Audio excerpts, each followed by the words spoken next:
and welcome to this week's episode of the Real Estate Circuit. It's a bright Saturday morning, and I hope you're having a wonderful weekend. My name is Nonsume Ezoke, and in the studio with me this morning is my co-host, Architect John Morumfolu. Good morning, John. Good morning, Nonso. How are you? Fine, thank you. And how has the week been? It has been wonderful. Good. On the show today, we'll be discussing the Nigerian housing deficit. Is it a myth or a reality? We will continue once we are right back after this short break. Do not go away. You can now watch R2TV online at royalrootstv.com and on your smartphones by downloading the R2TV app for Android, BlackBerry, apps for iOS devices, and Windows Mobile from the respective app stores. R2TV, entertainment at its best, entertainment everywhere.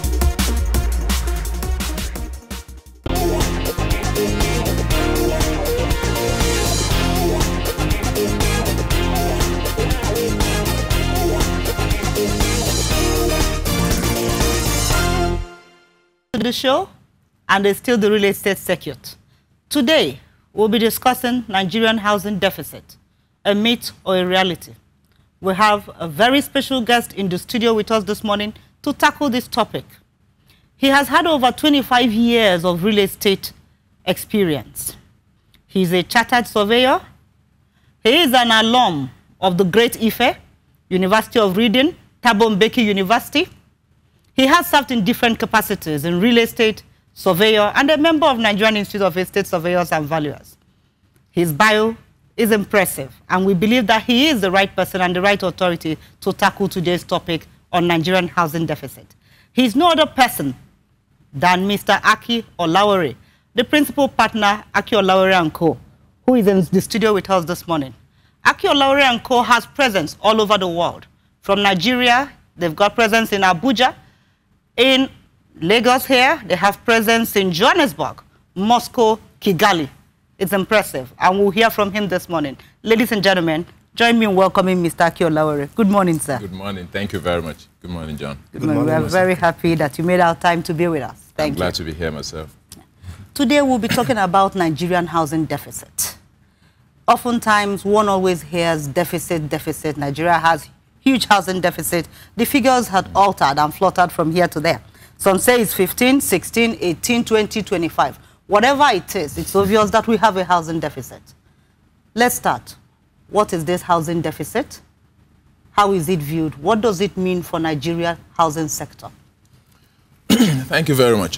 When we talk about housing deficit, we are talking about both access to housing in terms of housing you can let and housing that you can own.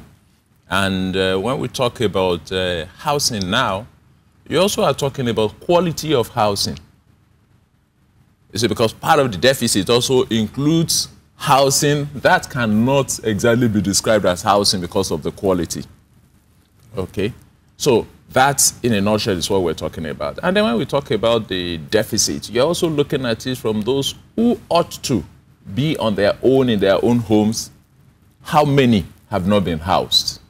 And that goes from the lower end of the spectrum up to the upper end. But they are in different numbers. It is all this number that is aggregated. And depending on who is counting and for what purpose, that's why you keep hearing 15, 17, 18, 20. But for the housing industry itself, it may seem like a problem or it's an opportunity. It's an opportunity for business. I mean, there's market. All that is left is to identify what are the challenges, how do I go into the market, and with what model. And you can see people smiling. Housing deficit. Our economy has just recently been rebased. When you look at the dynamics, they mentioned that every nation's GDP will be helped by access to housing. How does the housing deficit, access to housing, correlate with enhancing a nation's GDP? Yeah, thank you very much. First of all, when we are producing this housing, we are creating other layers of industry being able to make money. To do housing, you need the building materials, you need professionals. Then, even on site itself, you need the skilled, you need the semi-skilled, you need the unskilled. Now, those who will feed them, Now, look at all of these industries. They have people they are also paying salaries, and they have dependents, so money keeps tumbling down from housing. Then another fact is that when you now own your own home, you have the opportunity of mortgaging that home to leverage on your capital, on your equity. And that same equity that you have leveraged on, you can use the money to create wealth again. And that creates additional job. And that starts to filter down. Now, for government itself, the more housing that is available, the more property tax they make. That's true, because there are more units to be taxed. That's right. Yes. More units to be taxed, more people that will even willingly now pay tax because they're comfortable, especially if you provide them with the infrastructure that government is supposed to also provide, which is coming out. Like you said, the infrastructure. For us to have equal balance, for developers to come in, there must be a fair playing ground. That's right. Which means there must be the infrastructure. On deficits means that some people are yet to be housed. That's right. If you will agree with me, the government has a role to play in this by providing the right environment for these people to come in and develop. And in terms, giving the end user an opportunity to own a house. That's right. So in this whole thing, the way I see it, I don't know, you might want to throw some light into the policies at which the government had made, because outside, before we started this show, you were talking about a policy that came in 1991, thereabout, which I'm aware of. You might have tried to throw some light. Maybe peradventure, someone is listening out there that's in the position of power to go back to that policy and pick it up and work on it. Well, you know, from the... First of all, let me first say that the process, it's supposed to be to research, to plan, to build, and then occupy. Yeah. But you find that it's the reverse here. Okay. We first occupy, and that's how the slums grow. We first occupy, and then we build, and then we plan. And then, so everything goes out of way. Let's just quickly digress and look at a slum now. Maybe you have some staff that have to be going back home, and you close late, and they look at it. Oh, before I get home, I won't sleep before I start coming back again. So let me find it somewhere around here to just patch. And I find somewhere, he stays there, nobody disturbs him today, tomorrow nobody disturbs, so he claims the place. Another person joins him. Another person joins him. Okay. So they occupy. And they look at nobody is disturbing, then they start to build small. That's right, settlement starts. So they start to build. Look at informal settlements where we even have good houses. People move in there, even realizing that this is a government-acquired site. They build. Another person, okay, somebody is building, he builds. Then the place becomes over. Now, when it's now, we say, oh, we don't have drainage. Oh, this is not happening. Oh, that is not happening. Then you start to plan. Okay. You see, but it's supposed to be the other way around. And that is where government comes in. The government also needs to be holistic about it. Yeah. If we're holistic about it and we know the direction of growth and where we want growth to go into, that is why urban planning is not static, it's dynamic. You can see a lot of land use changes in the current reviewed plans. So as we contemplate this and we see how the market is moving, how the population is moving, how the trend is growing, we also know how to prepare for them. I'm sure you will remember that in those days, Victoria Island was prepared. You had the drains, you had the roads, you had the land sandfield, well before building.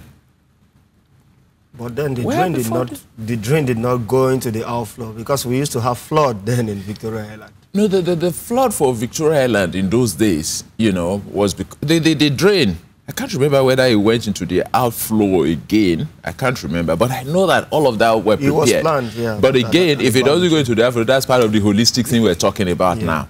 Mr. Olawore, let me come in. If we may go back to the issue of the housing deficit, let's take a figure like 20 million. How many units are being delivered annually in Nigeria? We have less than, I probably think we have less than 10,000 that are being delivered annually. 10,000 units? 10,000 units? Annually. How many is being delivered by the private sector and how many is being delivered by the public sector? Give us percentages. I'm not quite sure, but we have most of it from the private. From the private because sector. Of this mass housing that are coming in. But you know that a lot of it has slowed down. We see a lot of things happening, but how many actually finally get to the market? What are the reasons why the private sector, that is the major contributor to trying to reduce the deficit, what are the reasons, what are militating against them? You have extensive experience in project management and property development. What will you say are the reasons why these private developers who have come out to build, yet to address this housing issue and make a decent profit, what are the major reasons that have been stopping them? You know, in business, you need to look at your market. And then you look at the market affordability. Then you go back and look at your cost and see, does it work out? That's when you know whether it's viable or not.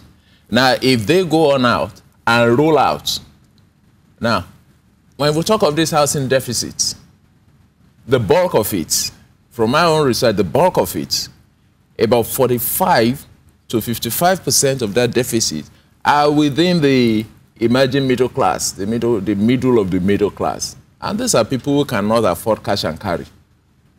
So if the cash is not there, and the developer had gone to borrow money to deliver, and you don't have somebody who cannot pay at once, who pays for the interest the developer will be incurring over the period that he's holding on? The interest. Yeah. That's where the bank comes in. So that creates another challenge. But with the $50 million mortgage that $50 million that Nigerian government has just rolled out, that's also supposed to help developers access construction finance. Well, I don't even think that it is more of the amount. Exactly. I don't think it is more of the amount. It's the policy, the will, and to drive it through, to have a secondary mortgage system. So the National Mortgage Refinancing Company or Corporation, I believe, is to serve that purpose. Okay. So if we're able to drive it well and drive it the way it ought to be, then that organization, apart from the seed money, the $50 billion will be like seed money. They will go into the capital market to raise additional funds. So you and I can contribute into it, you know, and that creates fund that will continuously roll in the mortgage market. Because the money market people, the PMIs, they would initiate the mortgage, because they will be the people we will interface with. They will initiate the mortgage, you get the mortgage, then the secondary mortgage will buy back the mortgage. That means he releases the money back. Like Fannie Mae. That's right, and the Freddie Macs. And then they're able to create many more. When this is available, developers are business people. They will have off-takers. Yeah. The banks will rush at them, because now they know they have off-takers. Then what it means is that the period between delivery and taking off will be short. Because as you are building, people are buying it. Okay. You know, so you are not holding on for too long. Then everybody can work out his numbers appropriately. Okay. So the housing issue is all tied together. Yes, you want to reduce costs. We want access to land. You want secure title, because when you go to the bank, you must have secure title. You want to reduce the time it takes for you to consummate transaction. You know? So the bank that is also lending money out on mortgage wants to be sure that if there is any problem, it can foreclose and somebody else can take it, because there are so many people waiting. Thank you very much, Mr. Olawore. We're going to take a short break, and we'll be right back once John calls in. The numbers for our viewers to call in if they have any questions on the topic or for Mr. Olawore. John, please. Thank you. On Supernova, Golden Girl Toke Makinwa is the face of the latest issue of banker Mishida Lawal's beauty brands magazine, BM Pro. Don't be surprised, yes, Barbie goes to Fashion Week. Moving on, beautiful Gollywood actress Juliet Ibrahim covers Eddie Tarnish magazine's March 2015 issue. Also, Serbian pop star Jelena Kalusa accuses Kim Kardashian of stealing her style. And then finally, Belinda Effa defends her AMVCA outfit. All that and much more on Supernova.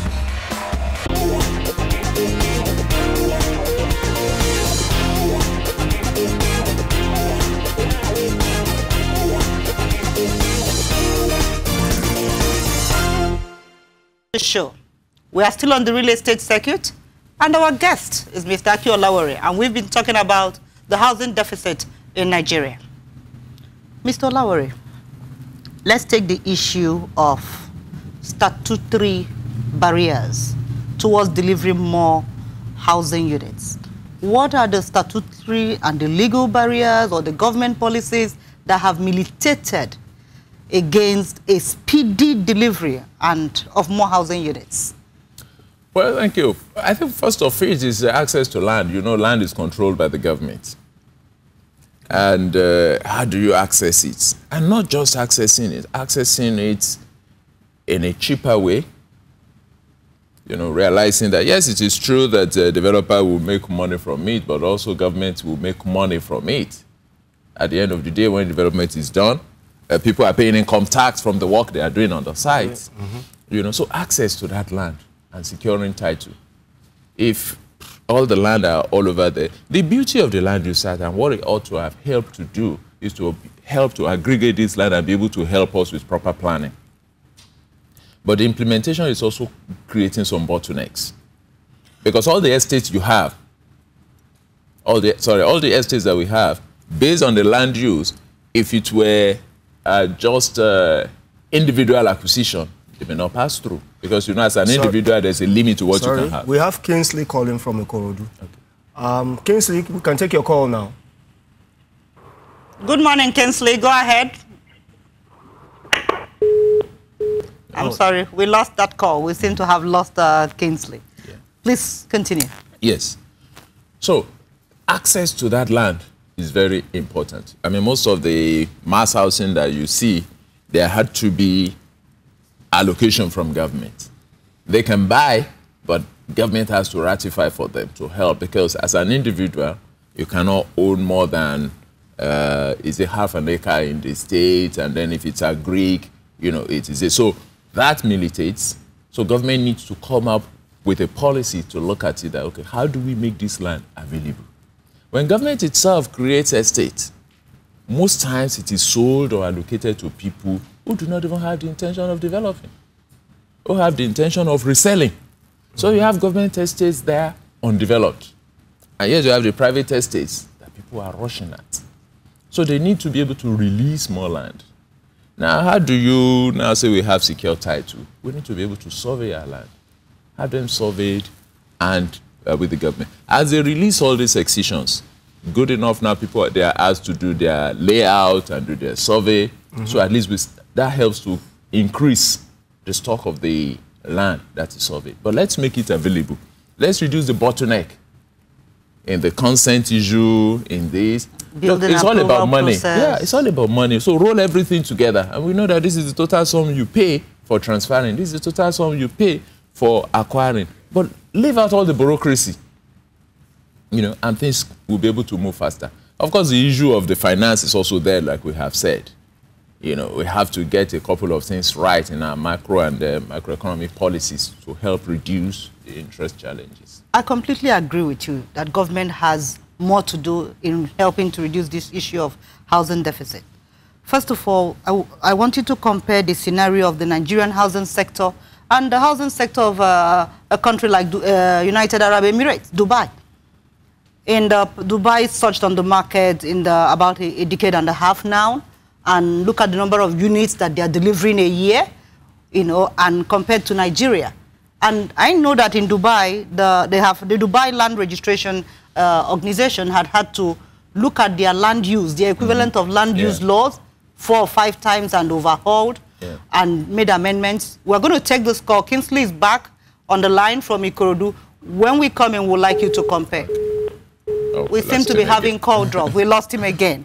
You know, how would you compare what the Emirati government have done for the Dubai housing sector and what Nigerian government can do or can emulate from them? For instance, the Emirates, you see what they have done, they have set their mind that we want people to be able to come. We want their money. And you see, real estate is permanent. It can't be taken away. So if you build it and you want to leave the place, the real estate remains. Yeah. You know, so they made a lot of things easier. In fact, there were promises of citizenship. Citizenship, tax heaven. They cushioned financial challenges of the developers. So it's like the developers themselves were encouraged. And that's why government then now said that, okay, fine. Even if you sell off plan to foreigners, yeah, we guarantee the funds. I mean, though it's after the boss that you know, we started seeing that there were some fine prints behind the guarantee, because there are some conditions that ought to have been met before the developer can qualify for the guarantee. And that means that if the developer does not qualify for the guarantee, there was no guarantee passed on to the... But again, at least, you know, they looked at it as this is something we want to do. What are our challenges? Why are people not coming? Why are people not able to do it? If people keep coming here and say this is a haven of tourism, we've gone through the tourism aspect, they need to live somewhere. So we need to be able to keep them here or keep their money here. And then they said, look, we've gone ahead. What is it in the law that is disturbing it? Okay, we'll change that around. Some of it could be the number of years of leases that you can grant to a foreigner. What are the implications when you grant to a foreigner? What benefits will that foreigner have by owning a home here? Because they'll still tax it. So these are some of the things that you then now look at. They may not be directly from the housing, but it is targeted at the housing will be able to create this kind of... If somebody has a house there, you really want to go there more often. When you go there more often, you, apart from the tax that one is paying, you spend money there. What do you think about the Nigerian Land Use Act? What do you think government should do? Because that's the major law that governs. Yeah, I think apart from some of the things that deals with the issue of compensation, because you cannot take land from somebody and give to another person and not compensate the other person. The issue of compensation is the major one that I think has a lot to be touched on. Also because land does not belong to one individual or one generation. Land belongs to generations yet unborn, as well as the generation that is existing. And if you decide to give and compensate the current generation, when the generation that is growing up now grows up, what do you want them to do? And that's why we keep having some of these challenges with Omonile after land had been sold. Thank you so much, Mr. Olawore, for being our guest on this show today. I'm afraid that that's all we can take for this show. Unfortunately, all the calls that tried to come in for you and questions kept on dropping, and we are hoping that next time that the call situation in Nigeria will improve, or in Lagos, so that we can have our viewers calling. Thank you so much for coming. Thank you very much. Thank you. It has been another interesting episode with Mr. Akin Olawore, tackling the issue. There's a call that is coming in again, and let's know if we can grab that one. Hello, good morning, and welcome to the Real Estate Circuit. Yeah, good morning. Good morning. Who's calling, please? Good morning. My name is Emmanuel. Okay, and where is Emmanuel calling from? I'm calling from Edo State, Auchi. Okay. Emmanuel, welcome to the show. Please go ahead, make your comment or a question. What do you have for us this morning? Yeah, actually, I want to say big morning to my big daddy there. You, my co-auntie there. I want to say big morning to all of you all. Thank you. And I appreciate your topic of this morning. But there's this thing I want to show. I want to throw light for like observation. I want to see if you've got if you see in our country, Nigeria today, people are talking about the building estate and not state, but when you still look to the layman's side, because what we are facing through in our country today, you can see young youth of now I cannot even pay house rent because of due to the condition of Nigeria today. But people can see a reason Nigeria can find a place that they can build a kind of a houses for the young youth. You understand? So that if they can be paying tax per the month, because if you watch the houses nowadays, a room and a parlor self-contained year now is about 150,000 naira per month. And you can see a young guy doing security job being paid 20,000 naira per month. How can that person cope to pay his on his rent of 150,000 naira per month at the same time? Is it 150,000 a month or a year? Yes. 150,000 naira a month or a year? A year. Okay, good. Okay. All right. Okay. A year, not a month. Okay, good. So how can those young youths now save money to get married? You understand? Able to assist their family.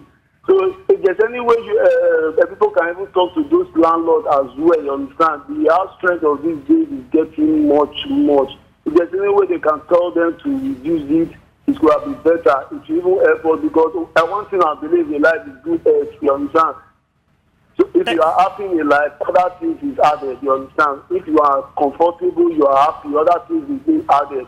So we agree with you, Emmanuel. Thank you. Nigeria can form a unit that they can reduce those things so that even the layman as well can benefit for.